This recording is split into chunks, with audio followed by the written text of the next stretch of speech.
उद्धव ठाकरे के हाथ से कैसे निकल गई शिवसेना और वो कौन सी 5 बड़ी गलतियां हैं जो उद्धव ठाकरे पर भारी पड़ी। नमस्कार, मैं हूं रौनक कुकड़े और आज इस वीडियो में हम ये समझने की कोशिश करेंगे कि जो फैसला विधानसभा अध्यक्ष राहुल नार्वेकर ने शिवसेना के विधायकों की अयोग्यता के मामले में सुनाते हुए दिया, उसमें ये बात लगभग साफ होती दिख रही है कि उद्धव ठाकरे की कुछ गलतियां थी जिनकी वजह से न केवल उन पर इतनी बड़ी कार्रवाई होती हुई दिखी, बल्कि उनकी पार्टी भी अब उनके हाथ से निकल गई है। पहला जो बात सामने निकल कर आ रही है उसमें साफ तौर पर ये देखने को मिलता है कि पार्टी के संविधान को चुनाव आयोग में सही समय पर उद्धव ठाकरे ने पंजीकृत नहीं किया, जिसकी वजह से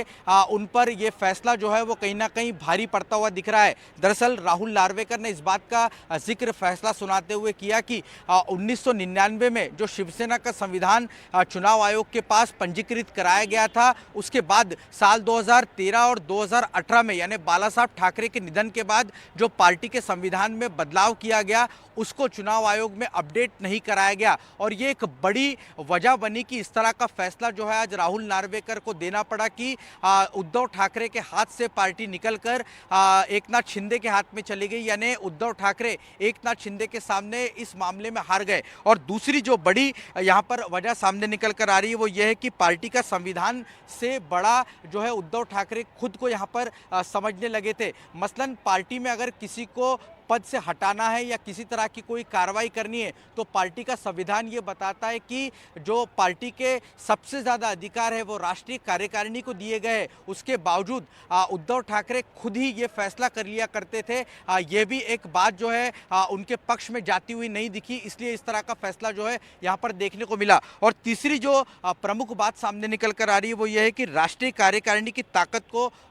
उद्धव ठाकरे ने नहीं समझा और खुद को उससे ज़्यादा ताकतवर समझा। और यह भी कहीं ना कहीं इस फैसले का एक केंद्र बिंदु हम समझ सकते हैं कि इस तरह का फैसला आज विधानसभा अध्यक्ष ने दिया है, जिसमें कि पूरी पार्टी जो है असली शिवसेना एकनाथ शिंदे को करार दिया है। तीसरी जो महत्वपूर्ण बात, माफ कीजिएगा, जो चौथी महत्वपूर्ण बात सामने निकल कर आ रही है वो ये है कि 21 जून ये वो तारीख है जब एकनाथ शिंदे अपने विधायकों को लेकर उन्होंने शिवसेना से बगावत कर ली थी और वो सूरत की तरफ यानी गुजरात चले गए थे। उस दिन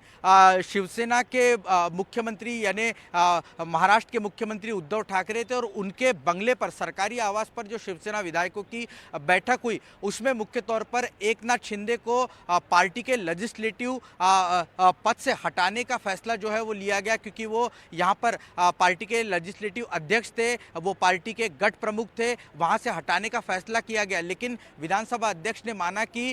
इस तरह का फैसला अगर एक पार्टी के लीडर को आपको हटाना है तो राष्ट्रीय कार्यकारिणी में इसका फैसला होना चाहिए, क्योंकि जो पार्टी का संविधान कहता है वो ये अधिकार पक्ष प्रमुख यानी उद्धव ठाकरे को नहीं देता, ये अधिकार राष्ट्रीय कार्यकारिणी का होता है। और उद्धव ठाकरे ने बिना राष्ट्रीय कार्यकारिणी की बैठक बुलाए एकनाथ शिंदे को इस पद से हटाने का फैसला किया, वो विधानसभा अध्यक्ष ने मान्य नहीं किया है। और जो पांचवा प्रमुख बिंदु यहाँ पर देखने को मिल रहा है वो विप का मुद्दा है। दरअसल जो विप जारी किया गया था 21 जून की बैठक के लिए वो सुनील प्रभु द्वारा